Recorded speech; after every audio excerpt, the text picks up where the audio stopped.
We need to stop being investors. When I say that, I mean, stop being an investor, be a business owner. We're a business owner that owns inventory. I have a business that runs all of those properties. So if you're an investor, you might be thinking, well, Dustin, how do you afford, to take off for 6 weeks and go travel the world, which I've done many times. And I don't do anything because I have a business that runs all of my properties, even the apartment complex. I have other people doing that too. So you need to stop being an investor and be a business owner. Welcome back to the Massive Passive Cash Flow Podcast. I'm Gary Wilson, your host. I'm so glad to have you back listening to the show. Or some of you may be listening. That's great. On YouTube, Facebook, you name it, we'll put it on there. But really, it's on 30 different podcast channels. So whatever channel you're on, sit back and enjoy the show. If you're driving, don't try to take notes. We have show notes that will go out with the publication. So if you ever need anything in detail, go to the show notes. So in any case, we got a great guest today. We've also had Dustin Heiner on before. So first off, Dustin, thanks for joining us, man. It's been 3 years, and I'm just excited to have you back on the show again.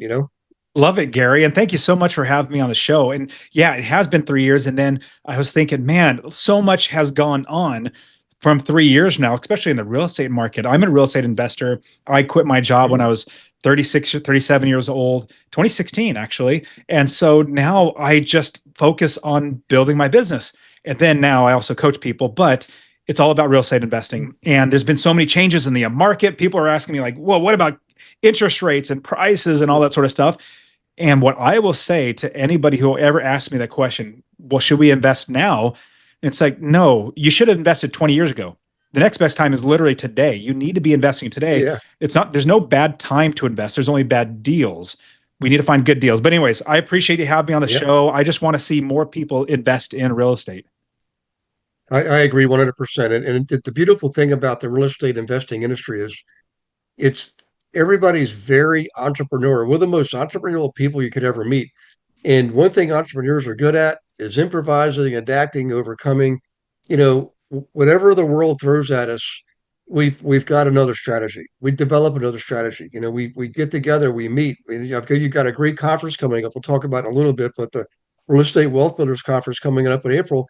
And I love the idea of it's not like you don't go there and spend $100,000. You go there and network and meet and share and collaborate.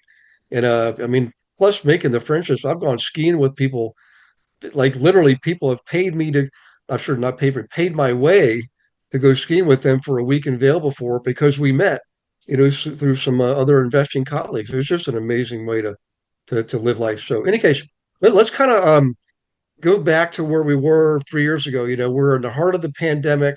There's people or businesses were shut down because we weren't allowed to go to the candle store and things like that. People were getting payment protection program money and what was the other one? Employee retention credit money. And it's as crazy as the pandemic was, it was a very hot real estate market. Prices were going through the roof, people outbidding each other. And then, of course, we had interest rates coming right after that. So typically that means recession, but we haven't seen it yet. Mathematically, we're going to have one eventually. We just don't know when. But let's go back to then and kind of let us know what it is you're doing or started doing maybe differently or maybe modifying a strategy or develop a new strategy. Money's the big thing. Always it is. That could be a great thing to dig into. So tell us what you think is probably the most important thing people should know that's different in the last 3 years. Yeah. I think that the most important thing that people need to realize in the last 3 years is honestly, even though things have changed, it's still the same. Business is still the same. In fact, I tell everybody now, and I realize as I've coached hundreds, if not thousands of students to invest in real estate, just like I do, I'm an investor. That's where I make my money. I just want to help other people. What I realized was we need to stop being investors. When I say that, I mean, stop being an investor, be a business owner. We're a business owner that owns inventory. Last time I was in a show, I shared how I literally was working the most stable, secure job you could ever think of for a local county government doing technology. And I got laid off. Now, I tell that entire story. You should definitely go back and listen to that episode where I go through the entire struggles as well as show you how I got out of that.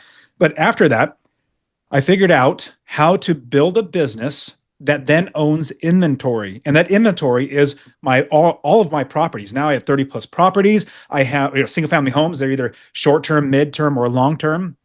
I even have a 355 unit apartment complex we just bought last May. I invest in hotels.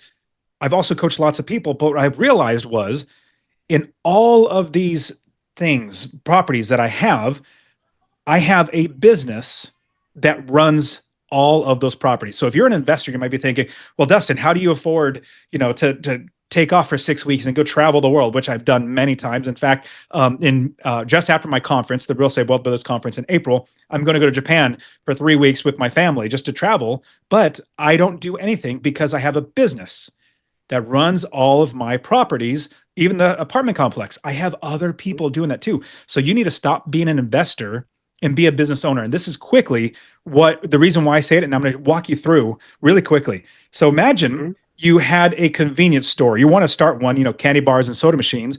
Well, you wouldn't sign a lease on a location, open the doors and set a box of candy bars in there on the ground without building the business first. You go out of business. But what you would do is you would build the business first. You get the gondolas, those are shelving units and all the candy bars go on, the countertops, cold storage, bank accounts, cash registers, insurance, employees, everything in the business before you buy the inventory. Same thing with real estate investing. It doesn't matter if it's a 355 unit apartment complex I just bought or a single family home. You build the entire business first. So then you buy inventory that makes you money. That property is inventory in your business. And the quick last thing I'll say is that when you build the business, you do not build a business to lose money. Back in 2006, when I first started investing, they were all telling me, everybody, all the gurus. In fact, I got suckered into one of Robert Kiyosaki's things, spending thousands of dollars on one of his things, just low value, high dollar. And they said, you're going to invest for appreciation. Because this is 2006. Everybody's doing that. But I knew I could not feed my family on appreciation.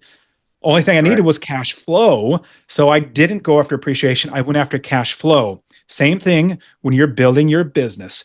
If you're going to buy, let me give you an analogy.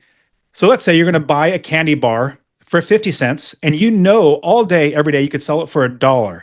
Well, then you'd make 50 cents, which is great. But you would not start a business if you can buy the candy bar for $2 and only sell it for $1. You'd go out of business. You're like, well, hopefully over time, it's going to go above $2. No, you don't do that.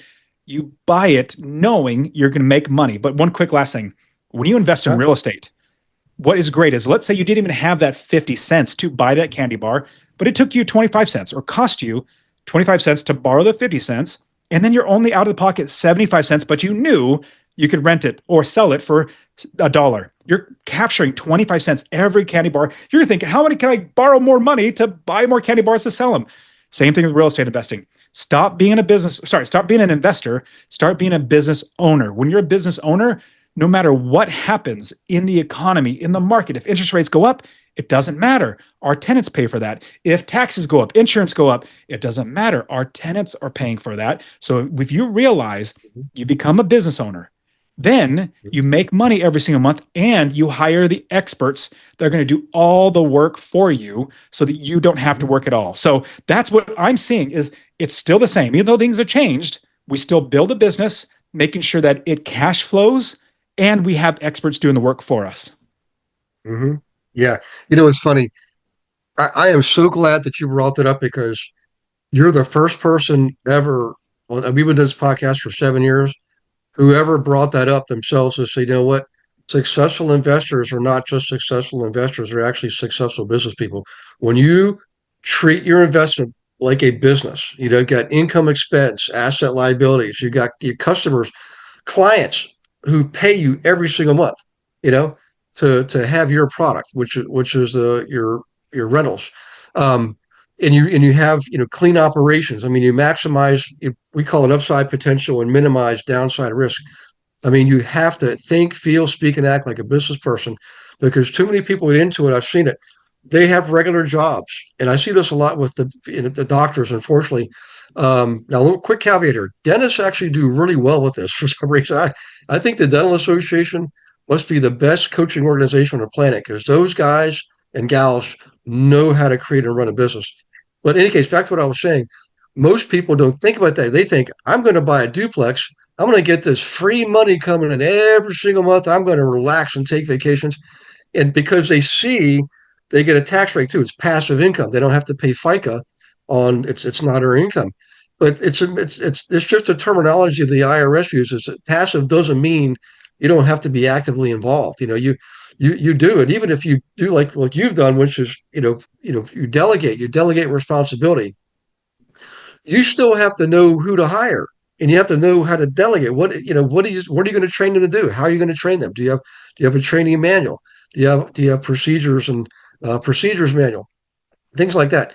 And sorry, I'm rambling, going on a tangent here, but it's such a critical thing, and it's been very personal for me because I had to learn the same lesson. I eventually built four other businesses on the back of my real estate holdings, and I applied what I learned in the real estate, investing part of it. So, in any case, sorry I to love it. let's go back to you because people want to hear you. They don't want to hear me.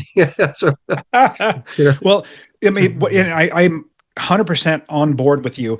So I started a number of businesses before I started real estate investing, and that's how, after my property manager started stealing from me because I was following what Robert Kiyosaki told me to do, and it was horrible because I didn't build a business. I just bought a property like I was told. But then I realized that if I would just hang my head because my property manager started stealing from me, saying this doesn't work, then I wouldn't be here today. But I went back and I said, I've started businesses before. Let me approach it from Mhm, a business mindset. And when you do that, then you start figuring out who to run the property or build the business or check the properties, all that sort of stuff before you buy any property. In fact, I've had a lot of people come to me and say, well, Dustin, I bought a house, spent thousands of dollars to buy it, thousands of dollars to fix it up. And then I found a tenant, and then I tried to find a property manager to manage the property, but none of them would because they said they would get shot there. Well, like, you no longer mhm, have an asset. You sadly have a liability. How much better would it be if you build that business first and then and you have all the experts that are all doing it, from mhm, property managers, contractors, plumbers, roofers, inspectors, mhm, mortgage brokers, realtors, everybody in the business. And then you call up your property manager, not your realtor. Now, I know you probably got plenty of realtors listening to this, but your property manager. They're going to stick around with the property for a very long time. They're the ones that are going to make sure that you're making money. They're your quarterback of your team. I'd mhm, say call up your property manager before you buy the property so that you say, mhm, hey, property manager, instead of I bought this property and they say, no, I won't manage it, they'll get shot there. You say, I'm looking to buy this property. How much will it rent for? What's the vacancy factor? What's the clientele like? And will you manage it? If they say no, they won't, then you don't waste your time or money. But if they do, they're going to give you expert information of people who literally live there on the ground around the city. In fact, I invest in Texas, Ohio, Arizona, Tennessee, and Indiana. I invest in all those cities, but I've literally only seen one of the properties before I bought them because I have experts that do all the work for me. And when you build a business, you make sure that you hire the right people. And you had a great point. You need to know who to hire and how to find the right people. That takes skill. In fact, I learned the hard way. In fact, a big lesson I'll share that I learned is you hire slow and fire fast. That oh means yeah.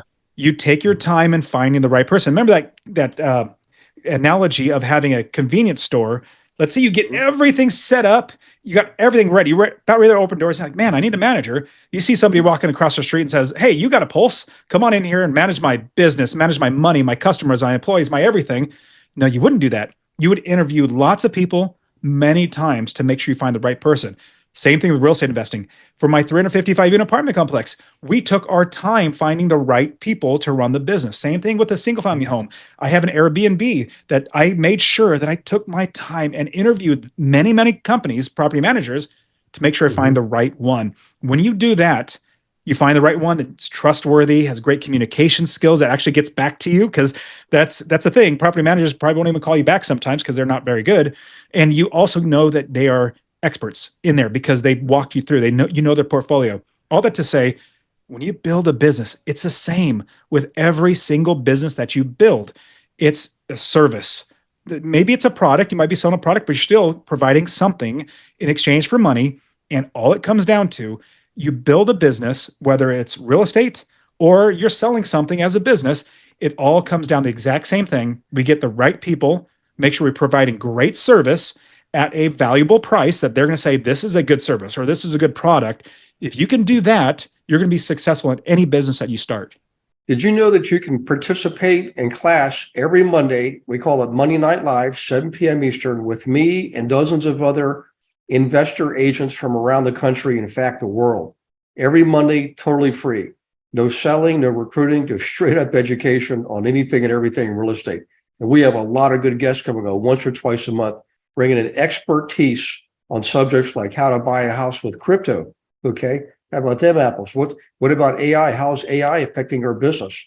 How about the metaverse, blockchain processing? We're already using it in title work. So come on to Monday Night Live. Be ready to take notes and ask questions because it's live and engaging, and you get to participate by asking questions and meeting others. So we'll see you there. Go to GaryRealEstateWithGaryWilson.com. Click on the resource tab, drop down, and you'll see Monday Night Live. And in there, you can see one of the most recent classes.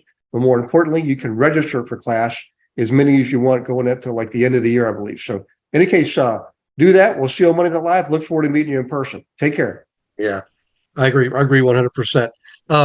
Hey, now we mentioned the conference earlier, and then also you mentioned that you do coach people, and I do that too. But I really don't advertise it. The fact that I used to do that, I used to be one of the people that traveled all over the U.S. and Canada, getting up in front of a group of people, teaching for 3 hours, and then they would take my training program. They wanted coaching. That was another thing. And it was a good life, believe me. I mean, I was, making over $1 million a year, just me and a couple of admins. It wasn't hard at all, but it was a grueling way to live. You're away all the time, you're missing stuff. So I eventually went online and then built a big giant. I realized I could build a team of real estate agents if I trained them well to work with investors. Is something that was never done before, and it just wasn't institutionalized or commercialized like we did it. And that allowed me to, like, right now I'm looking out over the snow in Shenandoah National. We live right next to Shenandoah National Park and Shenandoah Wilderness area, and I'm a half hour from a ski resort. So it's like I'm living the life, man. But it was all possible because of the investing. So with your coaching, is this something you do more passively, or from the conference? Kind of, if just unravel that for us a little bit, if you don't mind. Yeah. So my goal in life is to help 1 million people to invest in real estate. Because the more people that I've helped, honestly, I feel more fulfilled. And I'll say it this way. When I bought my first property, it was a great accomplishment. It was great, but I felt like I needed more. When I quit my job, had enough properties to quit. It was a great accomplishment, but I needed something else.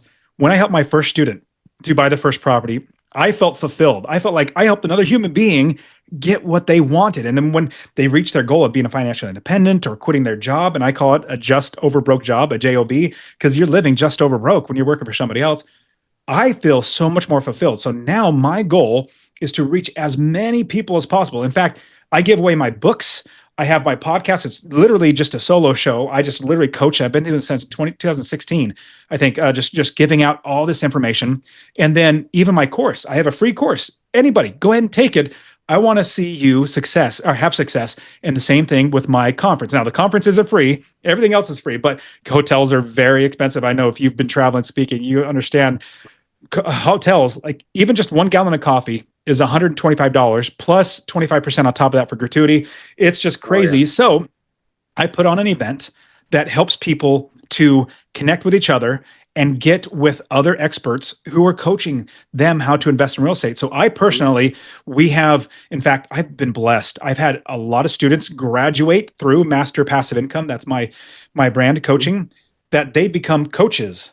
And they now are coaching their students, and their students are doing even better than them. So my students did better than me. Their students are doing better than them, quitting their job in like 3 years. It's amazing. And just the conference, just another means to an end of helping people to invest. And so we have the conference once a year. It's literally connecting. That's what it's all about, is connecting, and then making sure you have the right people around you. But yes, all the above. I mean, because somebody might be thinking, well, Dustin, what do you coach? Well, buy and hold, residential, 4 units and below is our bread and butter. Long-term, mid-term, short-term, co-living is really popping up now. Keep that on your radar. But even apartment complexes and multifamily and commercial, I've had so many amazing investors come around me and say, hey, Dustin, I see your vision of helping 1 million people to invest in real estate. I want to be a part of that. And so they are now coaching here along with me. So you name everything there.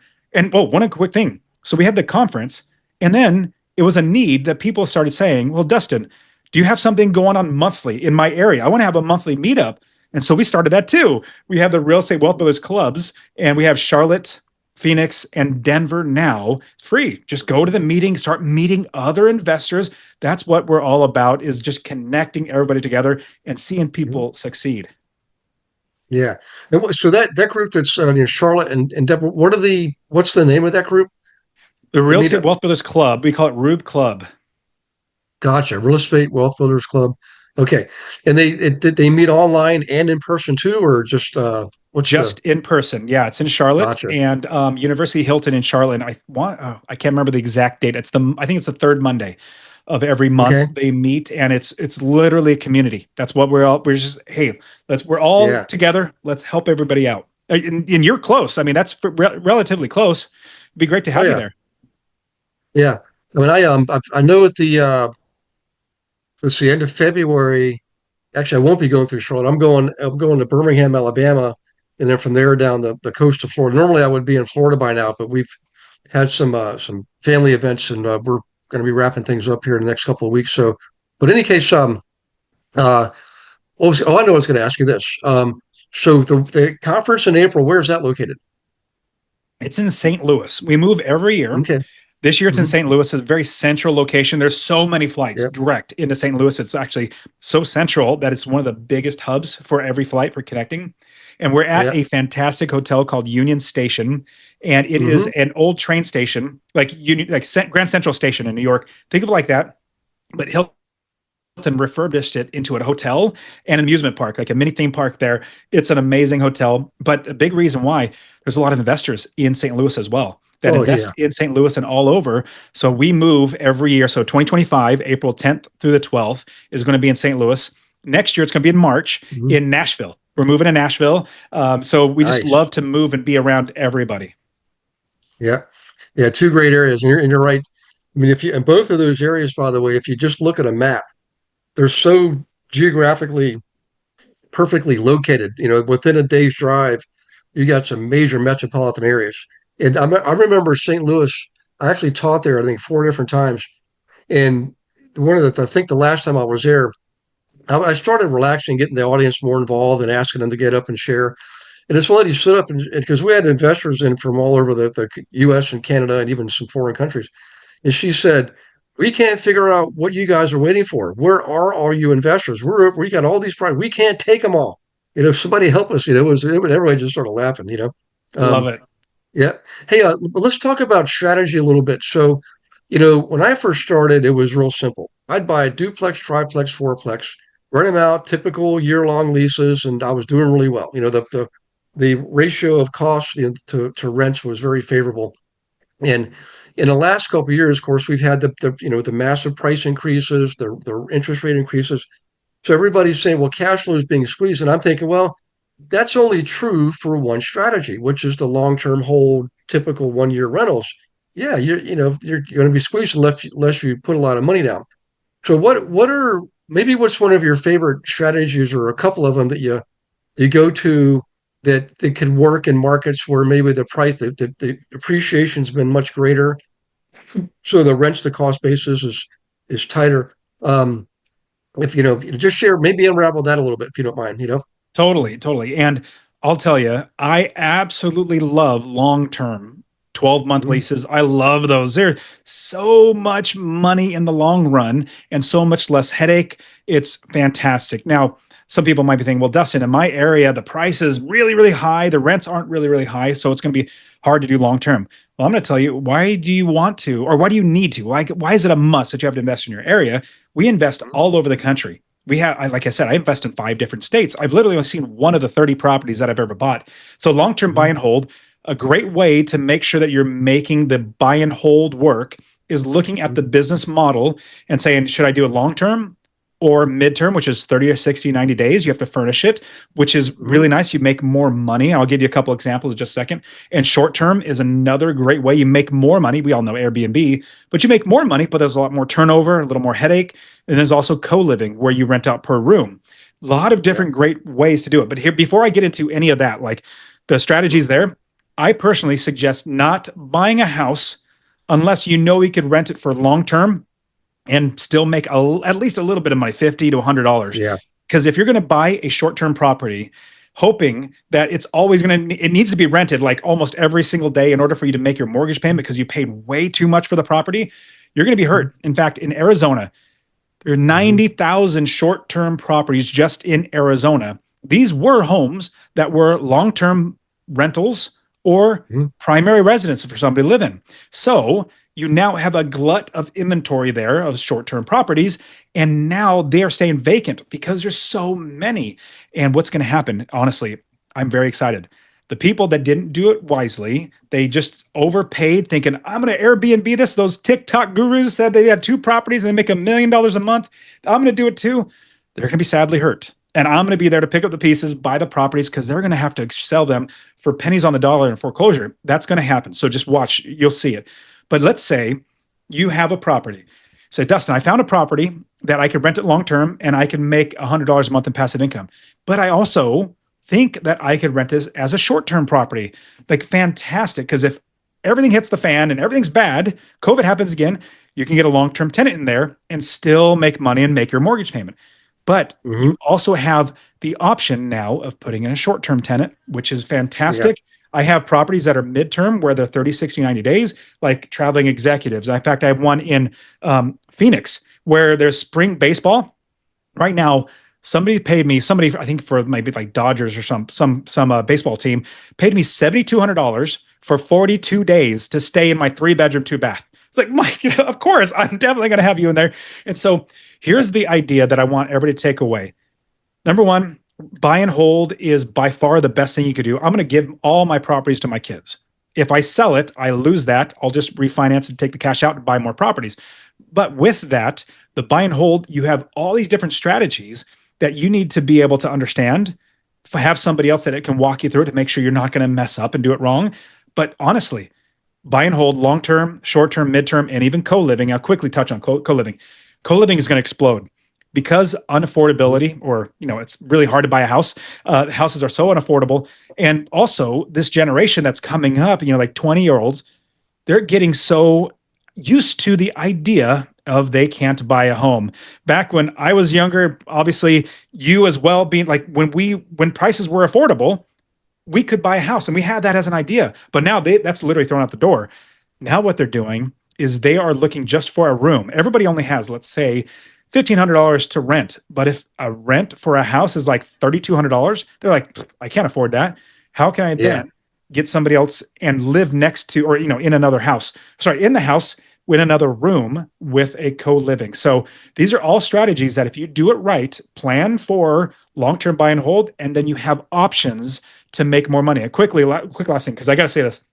I have a lot of students that is stuck like, Dustin, this property, I can't get it rented, or I can't do this, or I can't do that.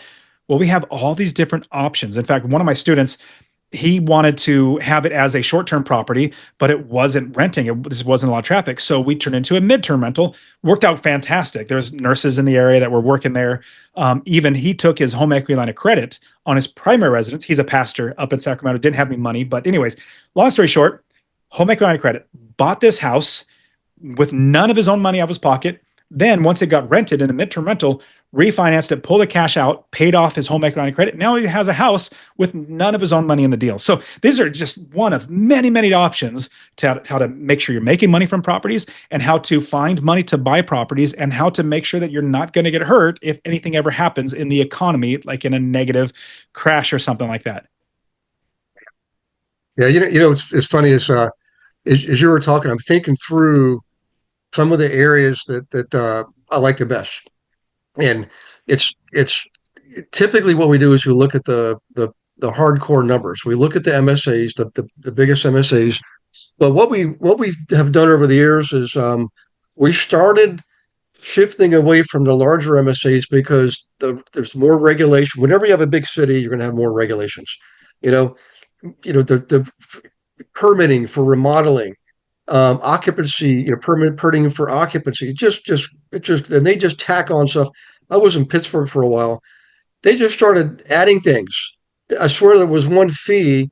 I think they call it the fee to to manage other fees or some crazy. I'm like, what the heck? Where's this coming from? That's Get government this. for You'll you. love this in Ontario, Canada. They call it the harmonious unified tax. And I'm like, leave it to a politician to figure out a way to put the word harmonious in a freaking tax. And what it is they combine the local, provincial, and a federal tax on sales of goods and services and things like that. So, in any case, what we've been finding out is the secondary and tertiary cities and towns. I mean, some of them are, maybe 100,000 people. Maybe we've had a couple that are like 50,000 people. We get great deals there. And typically there's like a college or university, a hospital, and something like a operations center for a bank or something, but or high tech. If you had three of those things, or army base, that's another, sorry, military base. If you have three of those things, you have a great rental market, long term, midterm, or even short term, because of graduations. People come in for the kids' graduation for a weekend, right? People come to see their alma mater play a football game for a weekend. You know, concerts, weddings. There's so many ideas you can use to rent your place out short term. And then the midterm, of course, is your traveling business person, traveling nurse. Professors sometimes get short term gigs. They're not all teachers in universities are full time employees at a university. People don't realize that. A lot of them are contract teachers. They're there for a semester. They don't want to buy a house or rent something for a year. They want something for 6 months or 9 months, whatever. So everybody keep that in mind. Do the math like we've always done. But you know what? Every now and then, check out some of these secondary and tertiary cities and towns, and you'd be surprised. I'll give you a big hint. Charlotte, North Carolina, where I drive through there several times a year. When I was a kid, Charlotte was just another sleepy southern, good sized town. But now it's a major metropolis. Just imagine if you'd have bought there back in the 60s and 70s. I mean, you just, unbelievable. So, and again, sorry to ramble, but I love your strategy. Um, what I know we're going to run out of time here very quickly, but what's the best way for people to learn more about what you're doing with the local meetings like in Charlotte? And I think you said Denver was one of them. The annual event like you've got in April this year or March next year, website, Facebook page, anything like that? Yeah, I appreciate it. Actually, let's do this. How about I give everybody my course for free? Okay. Literally the Oh, checklist and awesome. everything. Awesome. Hmm. Yeah. So I literally, like I said, I want to help a million people to invest in real Yeah. estate, and you're one of them. So get my real estate investing course completely for free. It has a checklist of everything you need to do, and you're going to go through it and Mhm. be successful. Text the word rental, RENTAL, rental to 33777. Rental to 33777, or you can go to masterpassiveincome.com/free course. All one word, free course. I'll literally give it to you. I've had so many people do and just invest just from that. Show you how to find a property anywhere in the country, build the business. Remember, build the business first, and then scale the business to where you can quit your job. You can even listen to my show, the Master Passive Income Show. That's where I literally it's just me teaching how to do all this real estate investing. We even have the YouTube channel, Master Passive Income. But one quick thing, I actually have been having fun on Instagram. So you can reach me on Instagram, Okay. the Dustin Heiner, THE Dustin Heiner. Reach out to me. I love getting DMs, just helping people out. One quick last thing, the conference and the club. If you go to REWB, so basically Real Estate Wealth Builders Conference, REWBCON.com. You'll find everything about the clubs, about the event. And if you use a promo code podcast, you'll be able to get Okay. 10% off of your ticket. Use a promo code podcast if you go to REWBCON.com.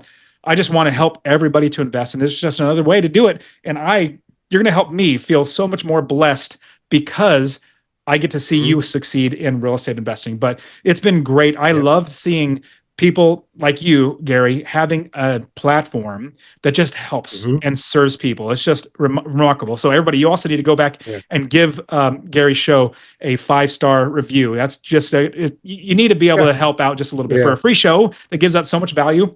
Absolutely, go ahead and give a 5-star review. Yeah. I normally I do that at the end, and I appreciate you doing that because it really is. If I didn't know this about podcasts before I started, you and I we don't make money doing this. Nobody's Not at paying us to do all. the show. This is totally off of our bottom line. But it is so much fun because we network. I mean, I love what I'm doing. I love the fact that You give away your training program. It's just like Zig Ziglar taught us. If you just simply help enough other people get what they want, you already got plenty of what you want. The dude was the master. And I didn't understand what he meant that when I was in my early 30s, but now I live that motto. And I tell you, when you build relationships the right way, you'll have no problem attracting wealth and income. Partnering with people. I feel like I'm the most blessed person on the planet because I've taught in all the 48 lower 48 states and the three major Canadian provinces. And it's like wherever I go, I have friends, I have partners I can partner with on investing. And, we do things together. We've raced cars in Montreal. We go skiing and in Lake Tahoe. I mean, all this stuff, it's all became possible because of doing the kind of things that you're doing, Dustin. So everybody, I'm going to do a real brief recap here. So massive passive income / free course. Master. Oh, I'm sorry, master passive income. Okay, thank you very much. I'm glad we're doing this. And then the show, your podcast, Master Passive Income podcast Yep. show. All right. On Instagram, the Dustin Heiner, Heiner. Yep. And then REWBCON.com for the conference. And use the promo code podcast to get 10% discount. So love it. That's a lot, man. You definitely brought the goods and shared the gold today, brother. This has been one of my favorite shows. Awesome, Gary. Thank you so much for having me. You're welcome, Dustin. And for everybody listening, thank you too for listening, watching. Thank you for your reviews. God bless you and all your loved ones, and we will see you on the next Massive Passive Cash Flow podcast. Thanks for listening to this episode of Massive Passive Cash Flow. Be sure to go to realestatewithgarywilson.com to join our community and start building wealth today.